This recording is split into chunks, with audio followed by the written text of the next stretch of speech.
Hello and welcome to Byju's IAS. Let's get started and look into the first article. The first article is about new education policy. What is the context? Union Cabinet has given its approval for the National Education Policy of the year 2020. This will bring in massive changes in the educational sector and will also pave the way for key reforms in school as well as in the higher education.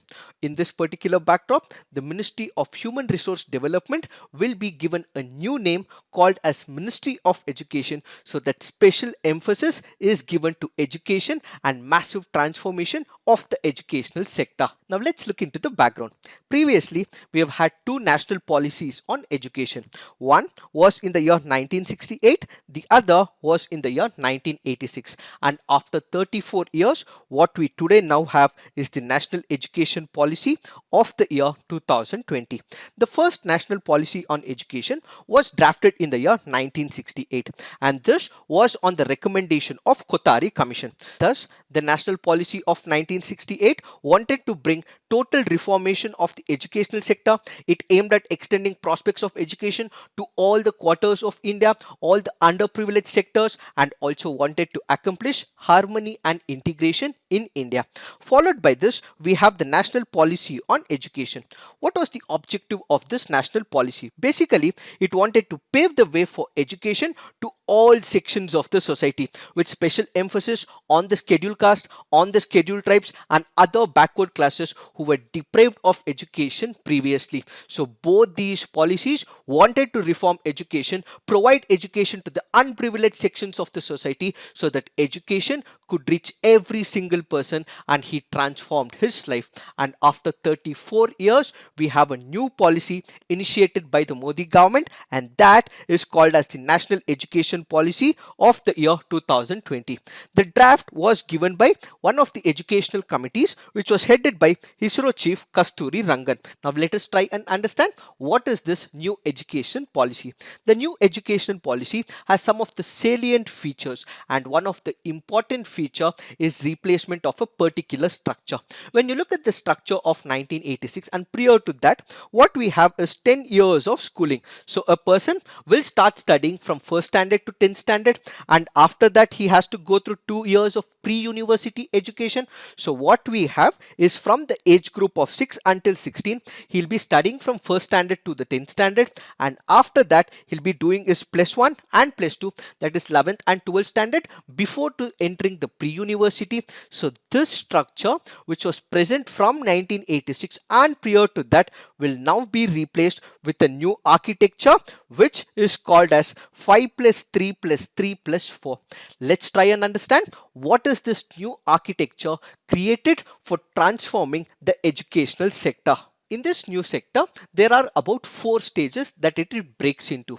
What are these 4 stages? First is what we have as the foundational stage.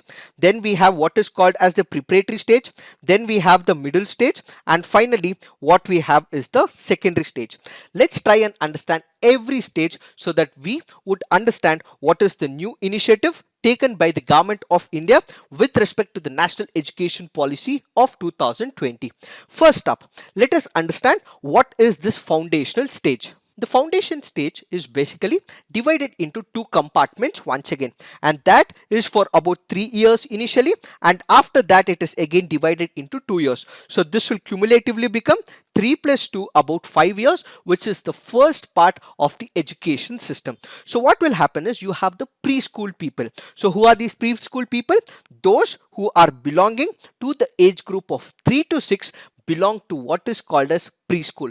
In this period of 3 to 6 years of age, they would be taught the language skills, the cognitive skills, they would be taught how to identify things, and in case they are being taught anything, all these teachings will be on the basis of activity based learning as well as play based learning. This will be further enhanced when they go to the first standard as well as the second standard. The second stage is what is called as preparatory stage. What is this preparatory stage? This is for all those students who belong to the age group of 8 to 11, and they will be appearing for classes 3 to 5. So this will cumulatively be about 3 years. So they would be studying from third standard up until fifth standard. standard. The most important point during this particular period is most of the students during this period will be taught in the local language or in the mother tongue or in that particular state language. We had a controversy that initially when the draft notification was released, that the central government's draft notification had that Hindi would be compulsory. This is completely removed, and what we will have is that particular state government deciding which will be the three languages that those students in that particular state will be studying. So the second stage is more about discovery, activity based and interactive classroom learning. An important point to be noted is that all these learning will happen in the local language or in the mother tongue. That is the importance of the secondary stage. And the third stage is about middle stage, which is for the age group of 11 to 14, those students who are in 6 to 8 standard, and this will again be for about 3 years, which belongs to that particular pattern. So what is so unique about this? In this particular period, students will start learning all the coding as well as occasional activities from class 6 onwards. Until now, we didn't have so-called coding. The coding was restricted after 11th standard, and in few cases there were certain schools as well which were also giving this education of coding from 8th standard. But now there is a new initiative taken where computer coding would be taught to all those students after 6th standard. Followed by this, we have the secondary stage, or what is called as stage 4. This will be multidisciplinary in nature. Greater critical thinking would be given to all the students, flexibility would be given to the students, and students would be able to select the choice of the subjects. So this basically means that this will have a progressive shift towards a scientific approach in the education. So this structure of 5 plus 3 plus 3 plus 4 will be replacing the earlier structure of 10 plus 2. That is the most important factor of this new education policy. To bring this entire architecture of new education policy, one of the very foundations is the presence of a teacher. So what we require is teachers to implement this education policy. But currently, when you look into this whole architecture of education system, there are less number of teachers, and at the same time what we also see is that we have neglected the pupil teacher ratio. So what is this pupil teacher ratio? For a particular teacher, how many students are there in the class? If the number of students who are increasing with respect to a single teacher, that means the teacher is not able to concentrate on all the students in that particular class. This is what is called as pupil teacher ratio. Currently, this is comparatively great. For a single teacher, there would be as many as 100 students, or in fact 80 students, but ideally it should be around 25 to 30, so that the teacher would be able to concentrate on every single student. So what will the government do? The government will bring in this particular pupil teacher ratio under control, and at the same time it will fill all the vacancies for the teacher. Where are the concentration areas that the government will initially focus on? It will focus on those areas which are currently disadvantaged area. This can be in the rural sector, or in those sectors where the large pupil to teacher ratios are present, or in those areas where there are high rates of illiteracy. So they'll identify these areas and immediately push the teachers into these domains. Special attention will also be given to all those teachers who are locally present. Why? Because they understand the language, they understand the culture, and they would be able to better communicate to the students in this particular area. So identification of local teachers becomes very important in this particular backdrop. And most important of all is what we require is teachers to be updated periodically. We know for the fact that education is not static, but it is dynamic. So teacher education, teacher training, teacher support, teacher encouragement, and continuous professional development of teachers will also be taken into picture when it comes to the new educational policy. So what we have to remember is teachers are the bedrock of educational system. So we have to make sure that we train them so that they can train the students, and ultimately we have education protecting all the people across different sections of the society, across different corners of the country. Then what we have is called as multidisciplinary bachelor's program with exit options. What is this new program that the government is planning to come up with? Let's say, for example, there is a 3-year course, let's say a BSc, or let's consider a BA program. So according to this 3-year program, this will be divided into 3 different compartments. So in case there is a student who happens to complete the first year of his education in the bachelor's program, so he can exit this particular program and he will be awarded with a certificate. So that is what is called as exit option. So let's suppose I have finished my +1, +2, so I have finished my 12th standard, so I go into a college. Let's suppose I take up a BSc degree, and after 1 year of completing it, I don't want to continue this BSc degree, so I would be given a certification from the university side. Next, what we have is, in case I finish 2 years of my education in that bachelor degree, I would be awarded a diploma. And in case I finish all the 3 years of my education, then I would be handed with a bachelor's degree. And in case it is a 4-year degree, then I would also be able to enter into a research program as well. So the final year will have the bachelor's degree, and I would also be provided with a research certificate as well. Now after this, in case I want to continue with my master's, which happens to be the higher education, then I would be able to give all these certifications. If I've completed 3-year program, I will have to do 2 years of masters. But if I have a bachelor program plus a research certificate, I can just finish my masters in just 1 year. These are some of the important updates with respect to the higher education. To bring all this higher education into the implementation, we require one of the structural authorities, and that structural authority is what is called as Higher Education Commission of India. Currently, we have the UGC, which implements the programs, schemes and policies with respect to education, and we also have the AICTE, which is looking into the technical aspects, the technological education. So these two will be replaced with what is called as Higher Educational Commission for India. So they will basically be having 4 independent verticals which will carry out all the functions of regulation, funding, accreditation and setting standards for the learning outcomes in India.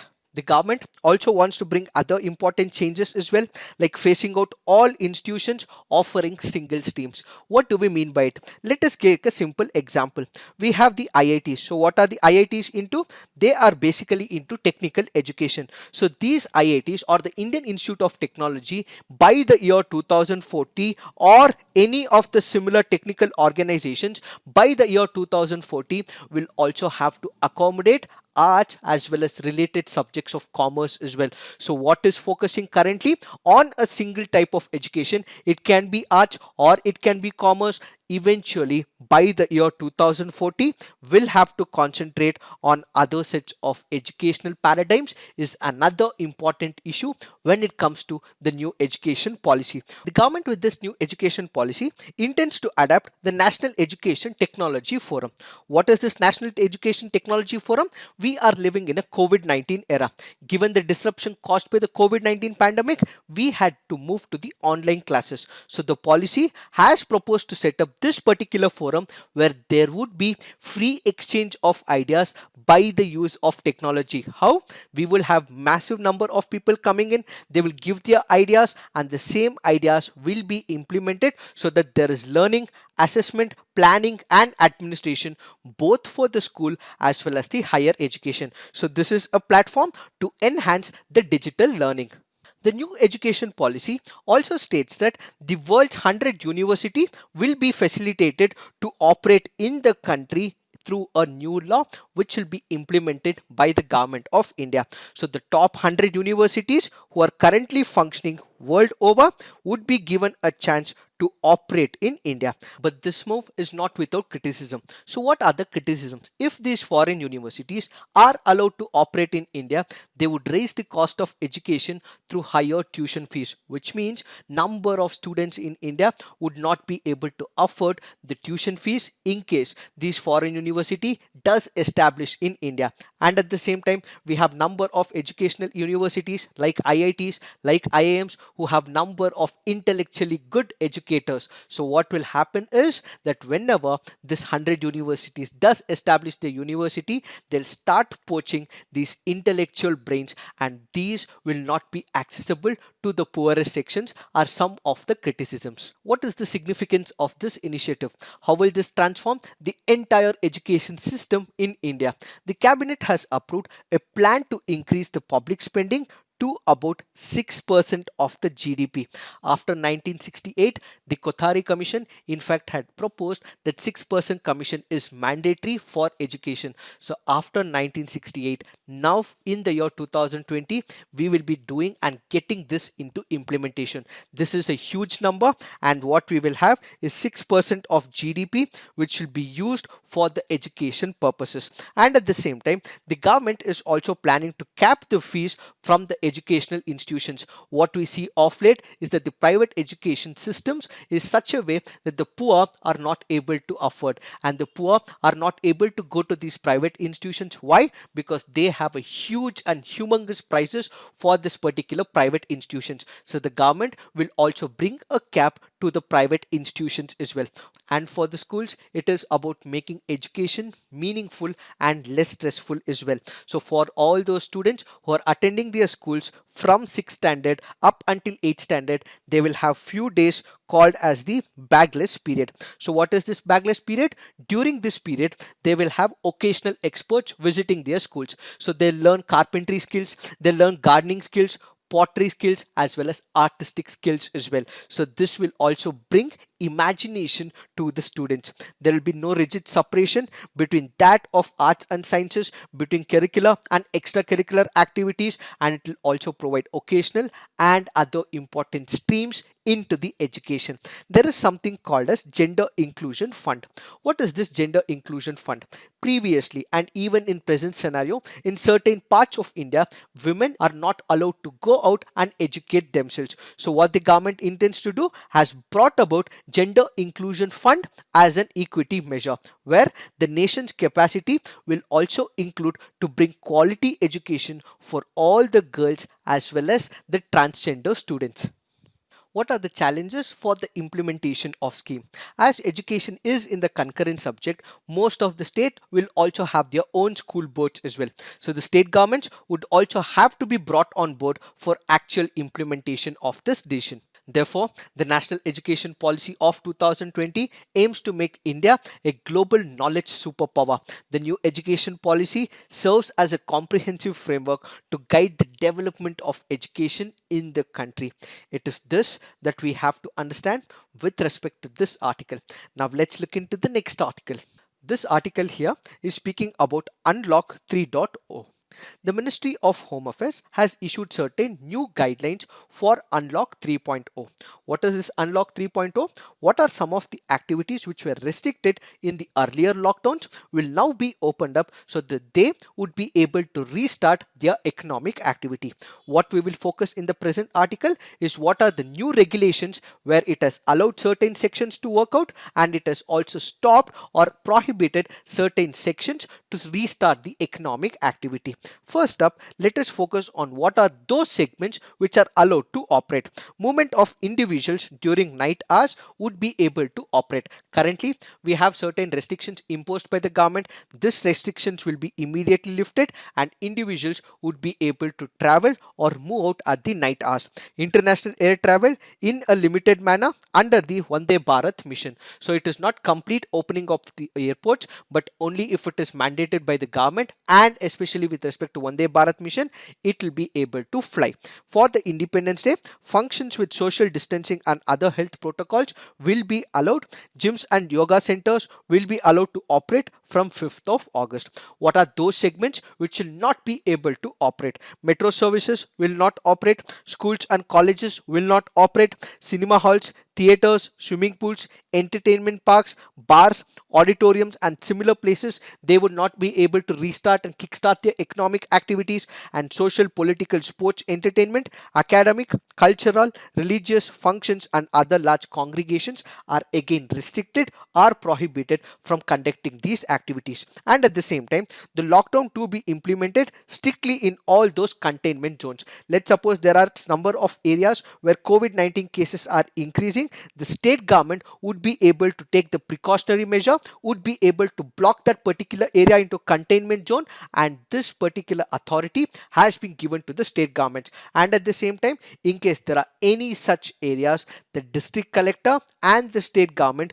will also have to intimate the Ministry of Home Affairs on their website. The masks and social distancing are mandatory during this period, and work from home is advised to contain the spread of these virus. These are some of the important updates with respect to Unlock 3.0. But kindly remember, there will also be no restriction on interstate and intrastate movements of persons as well as goods. In case I am in Karnataka, I would be able to move freely to another state. There will be no restriction, and there is no separate permission, approval, or e-permit that is required for such movements. And the government has also specified that there are certain vulnerable people like above 65 years of age, and those who have some disabilities, pregnant women, and children below the age of 10, and they are advised to stay at home except for meeting some of the essential requirements or for any of the health services. It is this that we have to understand with respect to this article. Now let's look into the next article. This article says a quest for order amid cyber insecurity. The article here is speaking about development of cyber domain and some of the unique challenges associated with it. It discusses policies in cyber territory both on the national front and on the international front, and how we are supposed to better prepare to fight and win the cyberspace. We have something called as the physical and the geographical boundaries. What are these physical and geographical boundaries? We have the land, we have the seas, we also have the airspace. We would be able to control these domains. We would be able to control who is entering the territory and at the same time who is exiting the particular territory through the land area. We would be also able to control the territorial waters as well.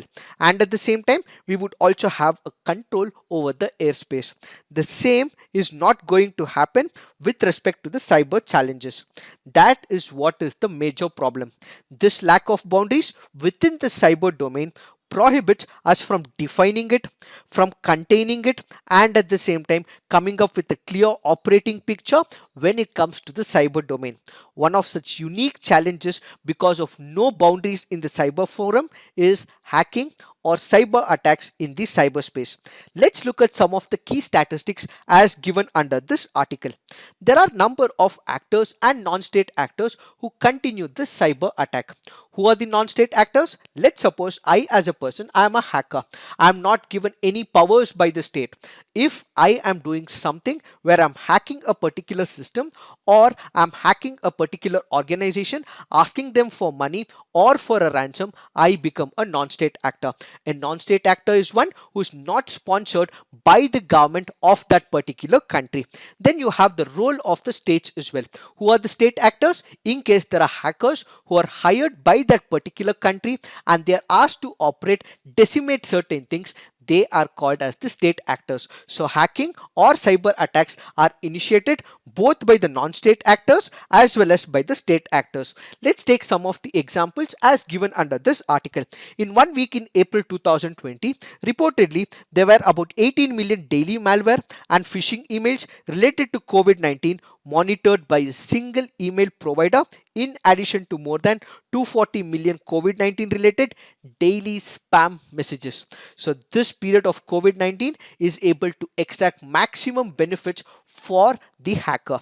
Twitter hackers collected about $120,000 in full gas, while a ransomware target in California quietly paid 116.4 bitcoins or about 1.4 million. So these actors are able to take advantage of the COVID-19 by sending all the spam messages, and when people become bait to it, when they are lured by it, they ultimately have to pay ransom to get their credentials or to use all their data. This is also sponsored by the state activities as well. Australia mentioned of attacks by the state actor. China has accused of hacking healthcare institutions in United States working on novel coronavirus treatment. United Kingdom has also warned of hackers backed by the Russian state targeting pharmaceutical companies conducting COVID-19 vaccine research. Thus, to prevent these state actors as well as the non-state actors to take advantage of the loopholes in the system, the Indian government had recently banned about 59 apps which were of Chinese origin in India. So the need of the hour is cyber security covering individuals, organizations and the government itself. Thus, to protect the individuals, organizations and the state, what we require is an understanding of the international internet architecture. The author brings into another perspective and asks a simple question. He asks whether internet is a global common, and the answer he gives is that internet is not a global common. What is this global common? Basically, they are not under the control of a particular state. They are open to all states, they are open to all organizations, they are open to all individuals as well. Let me give you a simple example of what is a global common. The space that we see where we are able to launch satellites is a global common. All countries would be able to launch the satellites. Yes, we will have certain protocols, but the space is one where all countries would be able to launch their satellites. The ocean water is a global common, and at the same time the air that we breathe is a global common. So he brings into a perspective that internet is not a global common, and he substantiated by giving certain arguments. So what are these arguments? He says to provide internet connectivity, what we require is the physical infrastructure. Who provides this infrastructure? Who controls this infrastructure? It is the nation, its authorities, its missionary, hence subject to border control as well. So he says because the internet connectivity infrastructure is provided by the country, its private organizations who have to comply by the laws of the land, ultimately internet is not a global common. Countries therefore also bring a number of rules and regulations. These regulations that the country brings will also have to comply with some of the international standards. But what we require is laws that are brought by the native countries. So who is controlling it? It is the government. So what he says that internet is also under the control of that particular state. So therefore it is not a global common is some of the arguments put out by the author. The government would also be able to install the filters, they would be able to regulate the content, they would be able to enforce censorship. So what the author says is that internet, though is assumed to be a global common, it can also be not a global common because it is under the control of the government. Looking at all these arguments, we will also have to bear the fact that these national laws will also have to comply with some of the international laws as well as conventions. But there are gaps in the international processes. So what are these gaps? Let's try and understand them. In the year 1998, Russia inscribed the issue of information and communication technologies were in the international security on the UN agenda. After this was proposed by Russia, there was a group that was appointed. What is this group? It is called as Group of Governmental Experts.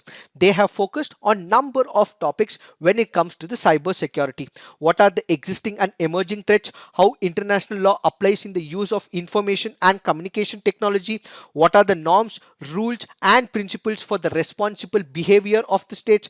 Confidence building measure, and how is that we have to increase the capacity of blocking the threats from multiple state and non-state actor. What was the focus of the group of governmental experts? This group of governmental experts had a term of about 2 years. So this group will also have a limited membership as well. So every country or its organizations would not be able to take part in it. There will be only few country and its expert organizations who would be part of this 2-year program. After this, last year in the year 2019, there was another group called as open-ended working group. Why was this created? Earlier group had a limitation that it will be a 2-year program and it will also have restricted number of grouping. But this new grouping that was created in 2019 is open to all. So this open-end working group provides the possibility of holding intersessional consultative meetings with the industry. So who are the industry members? That will include companies like Microsoft, Apple, Google, and also some of the internet security forums like the Kaspersky. This will also include the non-governmental organizations and academia like the MIT and other universities like Harvard. So what are the concerns? There are a group of experts who are discussing about multiple issues of internet. Then there is open-ended working group which was established in 2019, which has discussions with industry, NGO and academia. But these groups and organizations have limited scope. Why?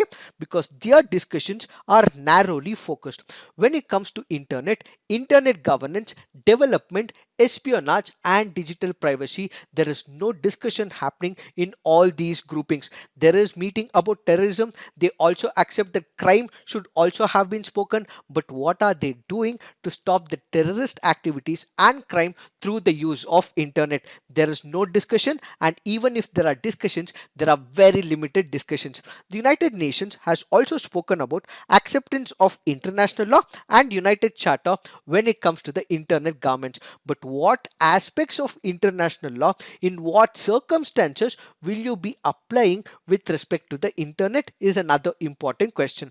The United Nations Security General Antonio Guterres recently came up with a report called as Roadmap for Digital Cooperation. It also calls for action from all the countries when it comes to the internet governance. They also speak about confidence building program, but then what we require is greater issues that has to be solved when it comes to all the internet governing issue under the roadmap of digital cooperation.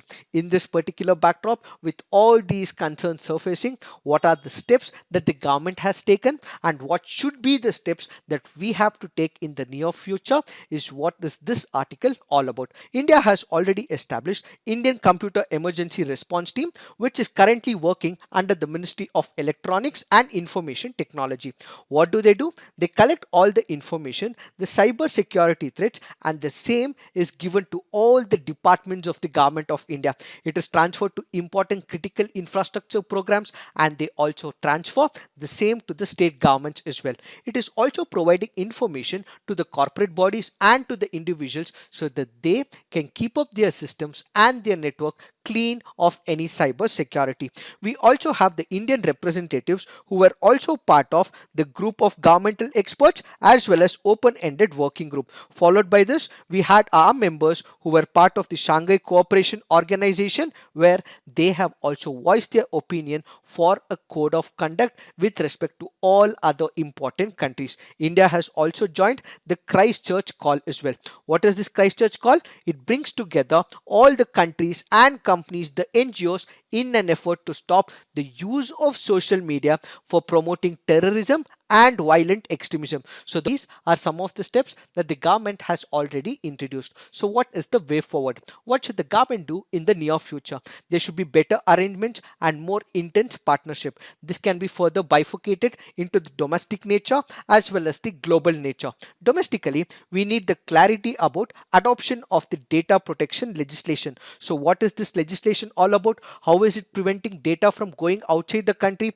What type of data is coming into the country? How are we going to regulate this whole process? How are we going to prevent the cyber security attack? These protocols, these mechanisms, these important points should all be considered in the data protection legislation. And at the same time, domestically, we also need to encourage our private sector like important companies like Infosys or TCS so that they can also speak up with important international companies like Microsoft initiated cybersecurity tech accord or Siemens led character of the trust. They get all the information, and this information from the private is also dispersed to other important private companies in India. And on the international front, on the global front, we have to be part of the Budapest Convention or the Convention on Cybercrime of the Council of State, which was started as a European initiative, and after this it has opened to all other countries as well. We will also have to engage the multi-stakeholder orientations of the Paris Call, which is about trust and security security in cyberspace, where it brings in all the actors who work together, encourage the states to cooperate with the private, the NGOs, the world of research, and the civil society. So, what is this Paris call? It is one such initiative where it will encourage all the states to enter into partnership with the private sector so the cyber security threats can be eliminated. So what is the conclusion that we can draw? Because the cyberspace will have a massive impact on our personal life, and it will also bring changes on the political level, economic level, and on the social level, we have to make sure that we address every small minute concern with respect to the cyber security is what this article all about. Now let's look into the next article. This article here is speaking about fewer species and more disease. What is this article speaking about? It speaks about the massive development that humans have been taking place. How? By entering into those areas which have been the kingdoms of the animals. The forests are the places where the animals live. But what are we doing? In the name of development, in the name of greed, in the name of massive consolidation of the wealth, we enter into the animal kingdom, we destroy their kingdom for the gains of the human beings. So what has COVID-19 taught us? The COVID-19 has taught us, in case we are entering the animal kingdom, the viruses which are housed in the forest will come into the lands where the humans are staying, and this will impact them on the health as well as the economic basis. This also brings into another perspective that nature knows how to destroy the ego of the human beings. The human beings considers himself as the greatest one. He makes sure that he destroys all animals, cages the animals, and now nature has caged us all, and we are in our houses not able to conduct our daily activities. So the article says that because the humans have been conducting all the developmental activities in the forest areas in the form of mining, we have been expanding the zones of agriculture, and as a result what we are doing is deforestation, where loss of forest has been taking place, and as a result there is loss of several species. This ultimately means there is dearth of the biodiversity. So this will have dangerous infection diseases that which will be transmitted from the forest areas into the land where the human beings have been living. Some of the examples include Ebola, bird flu, SARS, as well as Nipah. In the present scenario, we can take the example of the COVID-19. It is initially assumed that this particular virus jumped from the bats directly to the humans, or it can also be a possibility where the virus jumped from the bats to the pangolins and then to the human beings. So as a result of this activity of the human beings, the humans are suffering. So the greed of the man, killing of the animals, threatening the biodiversity is what is impacting the human beings. The author also brings into another perspective of illegal trade of wildlife. We as human beings are not satisfied with whatever we have. We want everything that we see as beautiful. We want the skin of the animals, we want the trunk of the elephants, we want the horn of the rhinoceros. So because there are people who want it, there are people who are ready to kill animals. Why? Because the skin of the tiger is good, because the trunk of the elephant is good, or because the rhinoceros horn is good. So as a result, what we see is illegal trade of wildlife as well as plant life as well. As a result of which, what we see is significant increase in the poaching of wild animals. There are also certain superstitions as well. Let's suppose we are considering some of the important animals, let's like the pangolins or any other animals. They say that in case you eat the meat or the scales of the pangolin, it will help in reducing certain ailments. These are nothing but superstitions without any scientifically validated data. The same is exported to countries like Vietnam, China, and people are making money out of it. So pursuing and hunting certain species or by establishing monoculture, what we are again doing is destroying the biodiversity. So what is the way forward? How do we overcome this issue? How do we have sustainable development, and how do we live with the nature as well as with other species who also have the right to live as much as human beings? Some of the points as given under this article are: we need to revisit our relationship with the nature. We have to make sure that we are in harmony with the nature as well as with other species. We must follow a one health approach. What is this one health approach? Where the health of the people, the wild, domestic animals, and the environment are all considered by the human beings. We are not the greatest, we are just a speck of dust in this particular universe. The nature can sanitize us all. So what we have to ensure is that we treat another species, the environment, as much as we treat their fellow human beings. Further, we also need to regulate high risk wildlife market. In case we can quit eating certain types of non-veg food, we will have to completely eliminate them, and we will have to move towards promoting green jobs as well, in order to ensure that we do not have any such crisis like COVID-19 in the near future.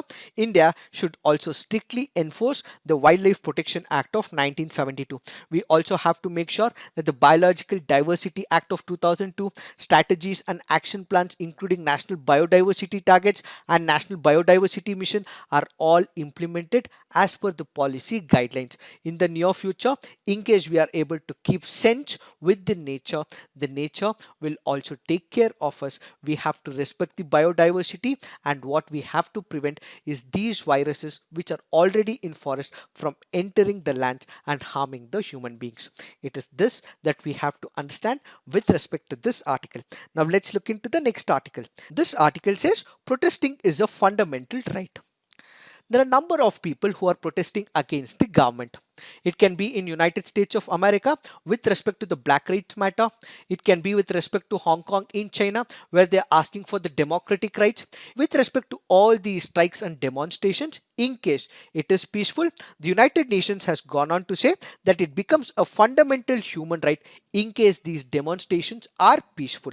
In this particular backdrop, we will have to see what is that the United Nations has actually spoken and what is the suggestions that it is giving to the governments across the length and breadth of the world. According to the expert group appointed by the United Nations, they clearly go on to say we have something called as the International Covenant on Civil and Political Rights under Article 21. This basically guarantees the right to peaceful assembly. This will have to be permitted by the governments of all the state. It speaks about the fundamental human rights for individuals to join a peaceful assembly. So here, whenever people are joining this peaceful assembly, they would be able to throw out their grievance, and at the same time they would also be able to celebrate as well. So it supports the idea of having demonstrations against the government only if it is a peaceful assembly. Further, the right belongs to everyone. It can be children, it can be foreign nationals, it can be women, it can be migrant workers, it can be asylum seekers, it can be refugees. Every person has the right to voice his opinion, to voice his grievance, says this particular expert committee. It also stressed that all the peaceful protesters have the right to wear masks or hoods to cover their faces as well. So what are some of the suggestions or the obligations that this expert committee has given to the governments? The governments should not be able to prohibit the peaceful demonstration. They should not restrict, block or interrupt assemblies without any compelling justification.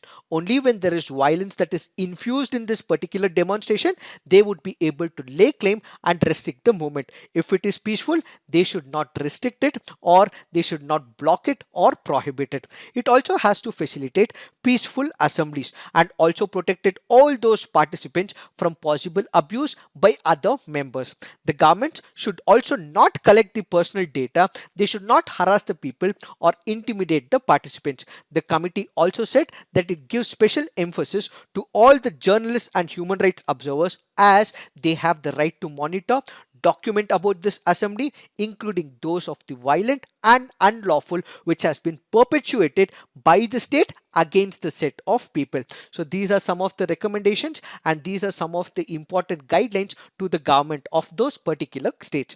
It is this that we have to understand with respect to this article. Now let's look into some of the preliminary practice questions. Consider the following statements about antibiotics. It is used for increasing chicken weight. It is used for preventing disease in healthy animals. Antibiotics are extremely misused in the dairy sector. Which of the above statements is or correct? The answer to this is 1, 2 and 3. Why have we taken this practice question? Because of the reference given under this article. So kindly remember, these important facts can be very important for your preliminary examination. So kindly remember these facts, that India is the world's largest milk producer. It has produced a massive 188 million tons in 2018 and 19, and this particular antibiotic is also given to the animals to cure some of the diseases like mastitis. What is this mastitis? It is nothing but infection or inflammation of the udder, a common ailment in the dairy industry. That is why they are present in the milk, and this milk is ingested by us, and ultimately we also become antibiotic resistant. Which of the following statements is or correct with reference to the Gateshwar temple? It is located near the river Narmada in Gujarat. The Gateshwar temple is dedicated to God Shiva and is constructed in Pratihara style. Which of them are correct? The answer to this is 2 only. Why? This is not located near river Narmada in Gujarat. Instead, it is located in Rajasthan across river Chambal. Why have we taken this practice question? Because of the reference given under this article. So kindly remember these key facts, which can be very important for your preliminary examination. Now let's look into the next practice question. With reference to CBI, which of the following statements are correct? It is a statutory body. CBI was recommended by Santanam Committee on Prevention of Corruption. The CBI acts as the National Central Bureau of Interpol in India. The answer to this is 2 and 3 only. Why? Because this is not a statutory body, but instead it derives its power from the Delhi Special Police Establishment Act of 1946. Why have we taken this practice question? Because of the reference given under this article. Now let's look into the next practice question. Consider the following statement. Balabak state is one of the states that connects the South China Sea with Sulu Sea. State of Malacca is a narrow stretch of water between peninsular Malaysia and the Indonesian island of Sumatra. Which of the above statements are correct? The answer to this is both. Why have we taken this practice question? Because of the reference given under this article. So kindly remember, the Balabak state is here, and we also have the state of Malacca, which is separating Malaysia from Indonesia. Now let's look into the next practice question. Every year, a month-long ecologically important campaign or festival is held, during which certain communities tribes plant samplings of fruit-bearing trees. Which of the following are such communities tribes? The answer to this is Gond and Kirku. Now let's look into the mains practice question. Discuss the key features of national education policy. Explain how its adaptation could result in a significant transformation of India's education system. Next question. Despite the digital divide in India, its cyber footprint is expanding, which may give rise to cyber conflicts and crimes. What internet governance principles should be adopted by India and the world to face new threats endangering the state and its citizens? So please write all your answers on the comment section, peer review, and also come up with constructive criticism in case of any. So this is it for today. Thank you for watching. All the best.